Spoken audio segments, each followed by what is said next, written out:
Gold trusted gold buyers మీరు తాకట్టు పెట్టిన బంగారాన్ని విడిపించి ఈ రోజు ఉన్న మార్కెట్ ధరకు కొనబడను. వాళ్ళు అనుకుంటున్నారు మేము రాసాము చూస్తారని. కాదు, మాకున్న దిష్టిని మీరు తీసేస్తున్నారు. మాకు మీరు ఫ్రీ పబ్లిసిటీ ఇస్తున్నారు. ఇవ్వండి అంట నేను. పాజిటివ్గా ఉంటే ఓకే అమ్మ. అందులో మీరు చెప్పినట్టుగా ఇలాంటి ఇష్యూస్ వీటన్నిటి గురించి రాయడం అనేది ఒక రకంగా ఇంతకుముందు చెప్పినట్టు అదేదో టీఆర్పీ, మాకు వ్యూస్ వస్తాయి, సబ్స్క్రైబర్స్ పెరుగుతారు, రెవెన్యూ వస్తుంది, ఇవన్నీ అనుకోవడం ఉంది చూడండి. అది ఈ మధ్య కాలంలో విపరీతంగా పెరిగింది అనేది. అమ్మ, ఇందాక నేను చెప్పినట్టు కవిత గారు రీల్స్ చేస్తున్నారు. ఒక సాంగ్ గురించి మీరు రీల్స్ చేస్తున్నారంటే ఆ సాంగే నేను చూస్తాను కదా. నువ్వు చేసింది నేను ఎందుకు చూడాలి? నా టైం ఎందుకు వేస్ట్ చేయాలి? అదే చూసి సంతోషపడతాను కదా. అది మీరు చేసిన దానికంటే అది అందంగా ఉంది కదా. కాకపోతే ఇప్పుడున్నటువంటి ట్రెండ్, ఈ జనరేషన్ అంతా సోషల్ మీడియానే నిజమైనటువంటి ప్రపంచం అనుకుంటుంది. అక్కడ ఉన్నటువంటి ఫాలోవర్స్, సబ్స్క్రైబర్స్ అండ్ కంపారిజన్స్ కూడా చాలా పెరిగిపోయాయి కదా. ఎన్నాళ్ళు ఉంటుంది అది? టెలిఫోన్ ఉంది, టెలిఫోన్ లేదు, టెలిఫోన్ వచ్చింది, పేజర్ వచ్చింది, పేజర్ పోయింది, చిన్న ఫోన్ వచ్చింది, నంబర్ ఫోన్స్ వచ్చింది, నంబర్ పోయింది, స్మార్ట్ ఫోన్ వచ్చింది. ఆ టెలిఫోన్ అనేది ఎక్కడో వెళ్ళిపోయింది కదా. అది అలాగే ఇది కూడా వెళ్ళిపోతుంది, ఉండదు. కాకపోతే అప్పటిదాకా ఇలాంటి కష్ట నష్టాలు ఇవన్నిటిని ఫేస్ చేస్తూ ముందుకు వెళ్ళాల్సిందే. అన్నీ ఫేస్ చేయాలి. Take it as a positive, take it as a lesson. నేను మీ ప్రీవియస్ ఇంటర్వ్యూస్ చూసినప్పుడు I don't want to dig the past, నేను దానికి వెళ్ళాను. కాకపోతే బోల్డ్ అని ఇవన్నీ జరిగిన తర్వాత వాటన్నిటి నుంచి సుధమ్మ బయటపడ్డారు. చాలా కాన్ఫిడెంట్గా, నేను బోల్డ్ అన్నాను, నేను మళ్ళీ చాలా చాలా కాన్ఫిడెంట్గా ఉన్నారు. సెల్ఫ్ గురించి ఆలోచిస్తూ ముందుకు వెళ్తున్నారు. సైకలాజికల్గా ఎఫెక్ట్ పడకుండా మీ మీద మీరు ఫోకస్ పెట్టుకొని వెళ్తున్నారు. ఒక ట్రామా ఎదురైంది, ఏడ్చే సిచ్యువేషన్స్ ఉన్నాయి, ఎవరికి చెప్పుకోవాలో అర్థం కాని పరిస్థితులు, మనతో ఎవరున్నారో లేని పరిస్థితులు ఉంటాయి. దాని నుంచి బయటికి రావడం అనేది నాట్ దట్ ఈజీ టాస్క్ కానే కాదు. చాలా ఛాలెంజెస్ ఉంటాయి. ఎలా బయటపడతారు మీరు? అదే ఇందాక నేను చెప్పినట్టు ఐ లవ్ మై సెల్ఫ్. నా వల్ల అవుతుందని నేను అనుకుంటాను. నేను ఫెడప్ అయ్యానంటే, వెక్స్ అయి కూర్చున్నానంటే చెయ్యలేను అని నెగటివ్గా ఆలోచించానంటే చేయలేను. వచ్చింది, ఫేస్ చేద్దాం. అవి బేసికలీ ఏంటంటే, ఒక ప్రాబ్లం వచ్చిందంటే ఆ ప్రాబ్లం నుంచి ఎలాగా అని సొల్యూషన్ ఆలోచిస్తాను, ఎందుకు వచ్చిందే అన్నది ఆలోచించను. బేసికలీ నా క్యారెక్టర్ అంతే. ఒక క్యారెక్టర్ ఇచ్చారంటే ఈ క్యారెక్టర్ ఎలాగ ఉంటుంది అని గ్రాఫ్ చేసుకుంటాను నేను. ఆ తర్వాత క్యారెక్టర్ చేస్తాను. అలాన్నప్పుడు లైఫ్లో కూడా అంతే. వచ్చింది, జరిగింది, పెయిన్ అనుభవించిపోయేది నేను, అనుభవించి చూద్దాం. అది కూడా లెసన్. అంటే ఒక లెసన్ దొరికింది నాకు, ఒక ఎక్స్పీరియన్స్ దొరికింది, దాటి బయటకు వస్తాం. గుంట ఉంది, దాటి అవతలకి వెళ్ళాలి. ఒక్క అడుగు ముందుకు వేస్తే నేను వెళ్ళిపోతాను అవతలకి, దాటేస్తాను. అయ్యో గుంట ఉందని నేను ఎందుకు కింద చూస్తా, దాటగలుగుతానని వెళ్ళిపోయాను.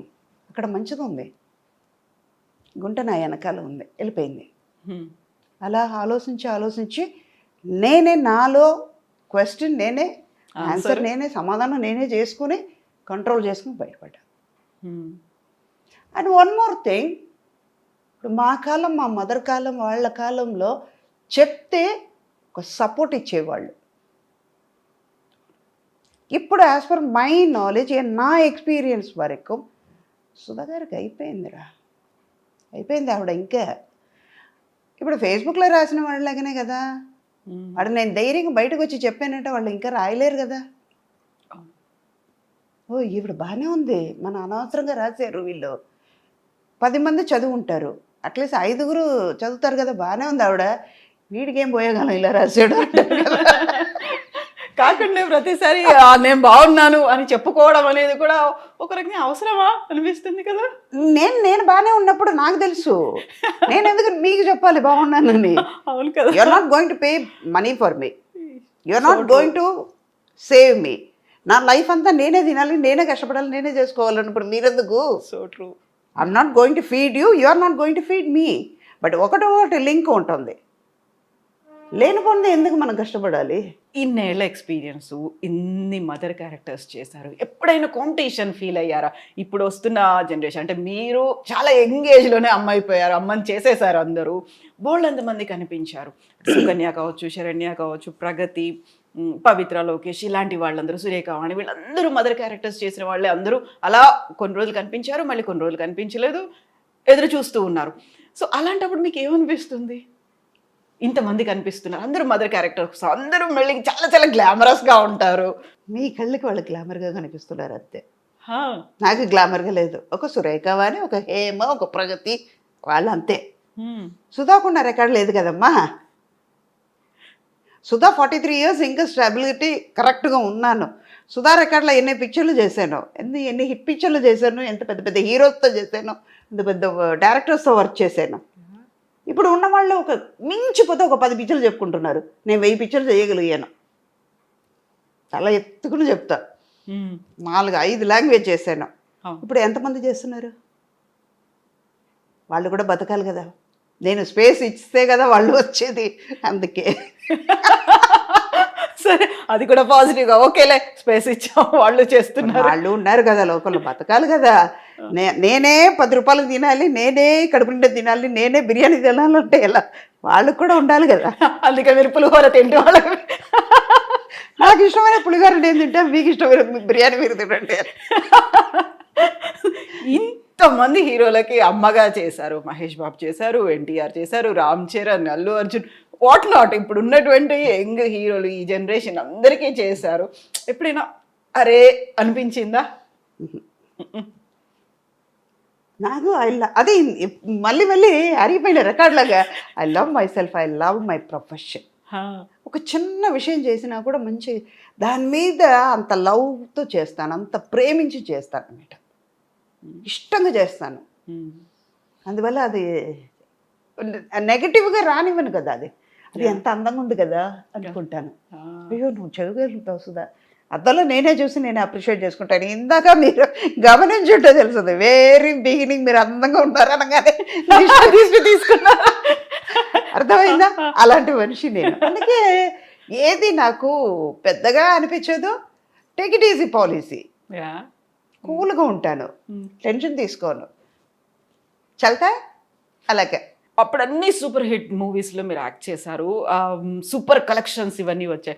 బట్ ఇప్పుడు ఏంటంటే block buster, pan India, pan world, Oscar రేంజ్కి వెళ్ళినటువంటి ఇవన్నీ సినిమాలు చూసినప్పుడు అలాంటి సినిమాలో నాకు క్యారెక్టర్ ఉంటే బాగుండేదే, ఈ సినిమాలో నేను అమ్మనయ్య ఉంటే బాగుండేదే, మిస్ చేసుకున్నానా, అరే ఉంటే క్రియేట్ చేసి ఉంటే బాగుండేది, అలా ఏమన్నా అనిపించింది? ఇప్పుడు అనిపించట్లేదు, లేదా 100% అనిపించట్లేదు.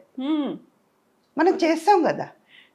పాత వాళ్ళని చూసేటప్పుడు కనిపిస్తుంది, ఒక జయసుధ గారిని చూసేటప్పుడు కనిపిస్తుంది, జయప్రద గారిని చూస్తే అనిపిస్తుంది, ఓకే, సావిత్రి గారిని చూసేటప్పుడు అనిపిస్తుంది, సుచేత గారిని చూసేటప్పుడు అనిపిస్తుంది. ఇప్పుడు అసలు లేదు, 200% కూడా అనిపించదు. 100% కాదు, 200% చెప్తాను. I'm not. నాకు ఇంతకంటే మంచి క్యారెక్టర్స్ నేను చేశాను.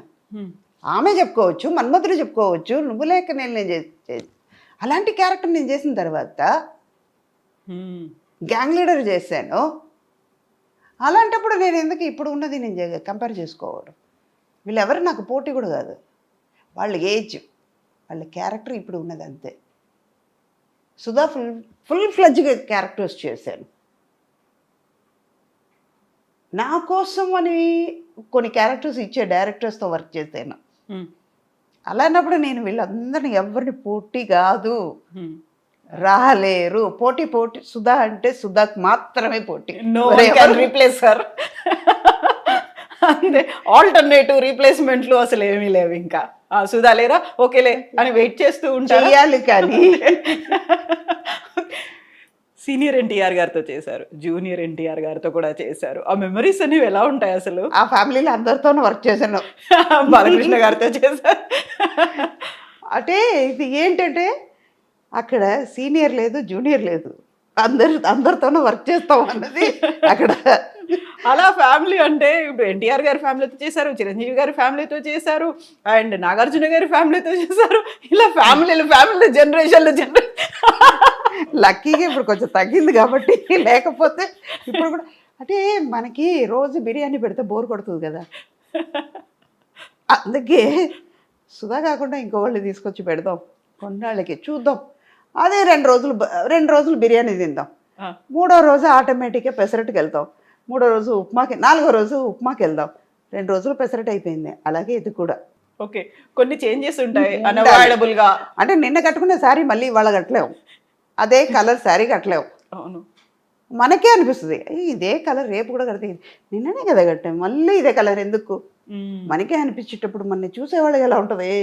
సో ఇంత మెచ్యూర్డ్ సైకలాజికల్గా కావచ్చు, ఫిజికల్గా, ఎమోషనల్గా చాలా బ్యాలెన్స్డ్గా సెట్ చేసుకుంటూ ముందుకు వెళ్ళాలి. ఆఫర్స్ వచ్చినా రాకపోయినా, నష్టాలు వచ్చినా అలాగే తీసుకోవాలి. మీరు సంపాదించిన ఆస్తి పోయినప్పుడు తీసుకోవాలి. ఫ్యామిలీ మెంబర్స్ కాదు, బయటి వాళ్ళందరూ మళ్ళీ మిమ్మల్ని